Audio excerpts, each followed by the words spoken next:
Note, হেমন্ত বিশ্ব শর্মা বলছেন যে উনি মুখ্যমন্ত্রী হওয়ার পরে হিন্দু বাঙালিরা সেফ আর হিন্দুরা সেফ। উনি কিন্তু সর্বানন্দ সোনোয়ালের নাম নেননি। 2018-তে 5 জন হিন্দু বাঙালিকে সাসপেক্টেড উল্পারা গুলি করে হত্যা করেন। অনন্ত বিশ্বাস, শ্যামলাল বিশ্বাস, অবিনাশ বিশ্বাস, সুবল দাস, ধনঞ্জয় নমশূদ্র, এরা কারা? এরা হিন্দু বাঙালি। তো ওদেরকে আপার আসামের বুকে তিনসুকিয়াতে গুলি করে মেরে ফেলে বিজেপি সরকার কি করল? আটকাতে পেরেছে? আটকাতে পারেনি। সো আমি আসামের মুখ্যমন্ত্রীকে বলছি যে আপনি মিথ্যার আশ্রয় নেবেন না।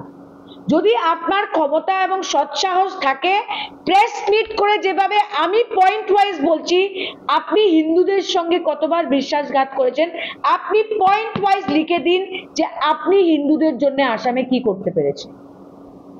আপনি তো অসমিয়া হিন্দুদের সঙ্গে আপনি বিশ্বাসঘাত করেছেন আসাম আকর্ড ভেঙে, যেটা 1971 এর কাট অফ ডেট ছিল, যেটা সুপ্রিম কোর্ট বলে দিয়েছে যে এটা অসাংবিধানিক না, এটা সাংবিধানিক। সেই আসাম অ্যাকর্ডকে বাতিল কে করেছে? সেটা হেমন্ত বিশ্ব শর্মা এখন ভারতীয় জনতা পার্টি অমিত শাহ মিলিয়ে করেছে। তো আপনি হিন্দুদের নিরাপত্তার জন্য কি করতে পেরেছেন? You have done nothing. And let me make it clear, আপনি বলেছেন যে I am dividing Hindus. So Honorable Chief Minister of Assam, you are dividing Assam.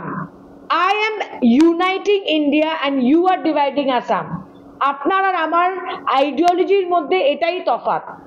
আপনি আসামের বিভাজন করছেন আর আমি চাইছি ভারতবর্ষের সব ধর্ম সব ভাষা একসাথে থাকবে। You are playing the politics of division, I am not.